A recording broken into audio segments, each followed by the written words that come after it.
go over the issue I was having with my Outlander, and I'm trying to resolve it.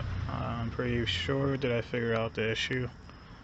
Um, but what you're looking at, this is the electronic coupler. This is what links your drive shaft. This is what links the drive shaft to the rear differential, which this is the rear differential. My issue was anytime I would have a wheel spin and it being in four-wheel drive, as soon as one wheel would spin, the four-wheel drive warning light would pop on and it would go into four-wheel drive lockout, which would stop you from using four-wheel drive. So pretty much, like anytime it snowed or anything, I never had four-wheel drive. I did have four-wheel drive for the one winter time. Then the next winter time, it was just non-existent. It wasn't there. So I thought it was the electronic coupler, but looking at it now, this is my original one. Just to let you guys know, this is my original that came off the vehicle, and this is a rear differential from the junkyard. I did pull the electronic coupler for this differential as well. It's installed in the vehicle, and I still get that four-wheel drive warning light. So, you know, I take a look at my original. This thing is actually really clean. It doesn't seem like it has any wear and tear, you know. But like I was turning it. Let's see if I can show you.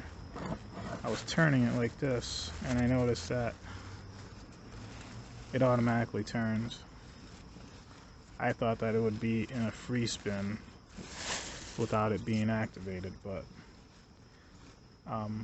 my understanding that it allows so much slip. So for an example, if you jacked your vehicle up, all four wheels off the ground, you put it in drive, you put it in front wheel drive mode, all wheels would still turn, because by default this has so much pressure by default that it'll be enough to spin the wheels when it's in the air, but it won't generate enough torque.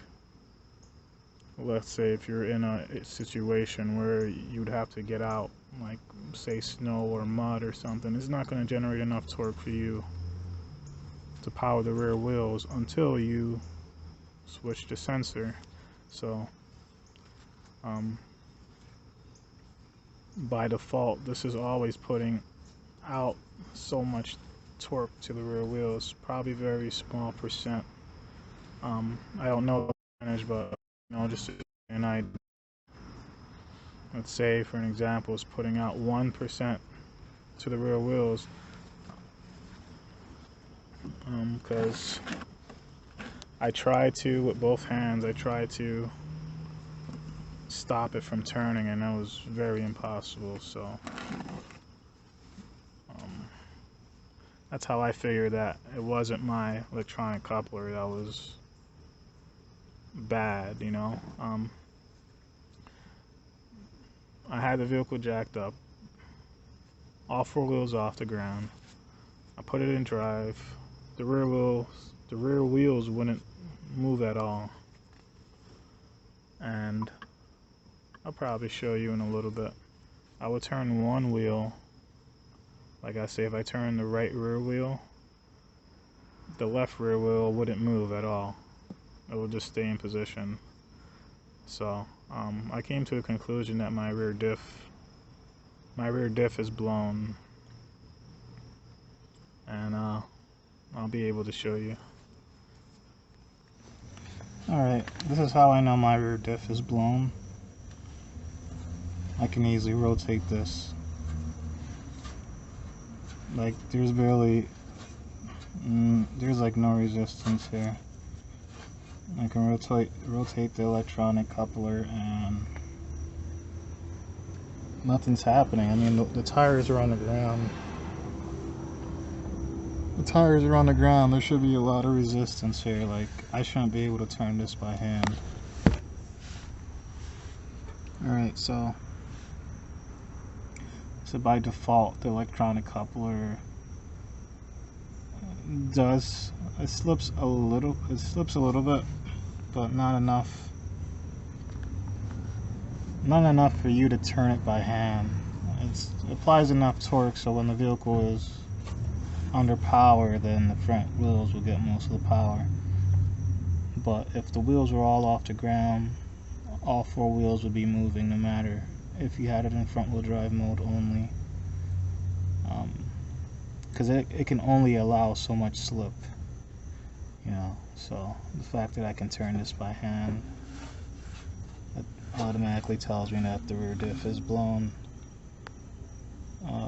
Another way to test this would be to, if I had the drive shaft still hooked up and I had the rear wheels off the ground, and if I was able to turn both of the wheels in the same direction, I believe, and while the front wheels are still on the ground and they're able to move, then that would also tell me that there was something wrong with the rear diff. The front wheels, the rear wheels shouldn't be able to move by hand, you know. So once I take the rear diff out, I'll show you exactly what I mean.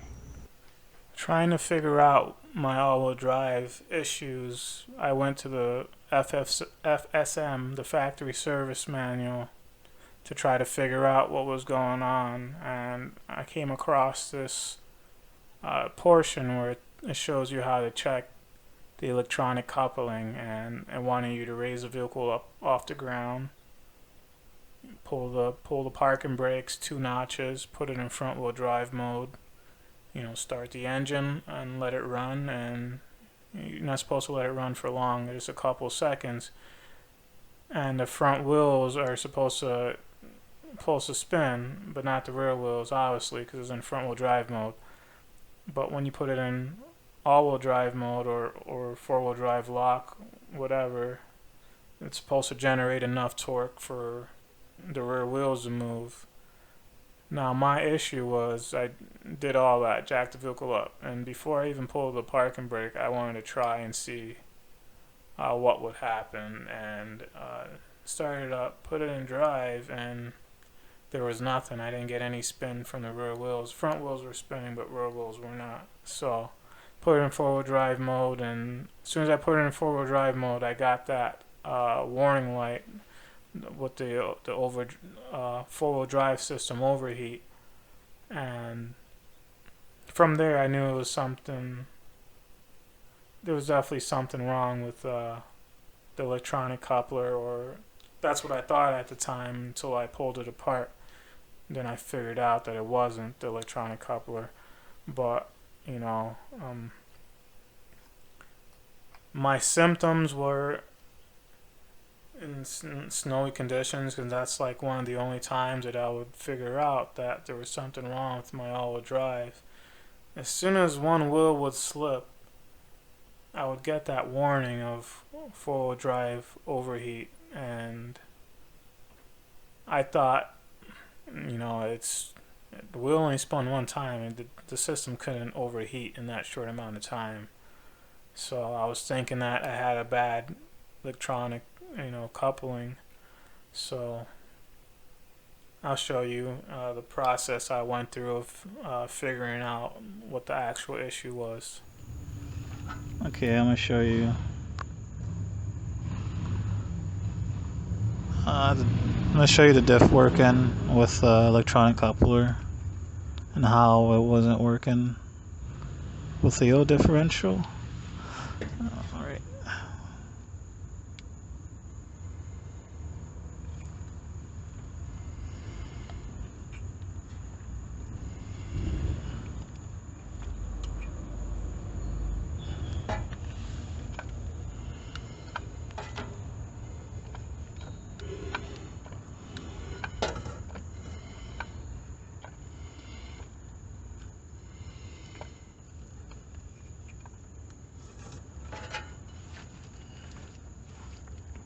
So that's a good sign. Everything is working.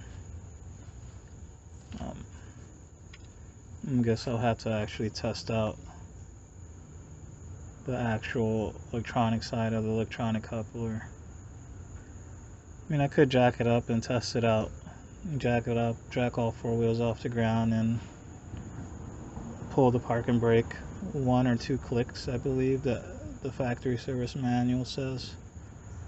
Put it in 4-wheel drive mode and the wheel should turn. You put it in front-wheel drive mode, then the rear wheel should not turn. There shouldn't be enough torque to generate movement. But I'll probably just end up testing it out in the winter time, to be honest. I'm running out of time and patience, so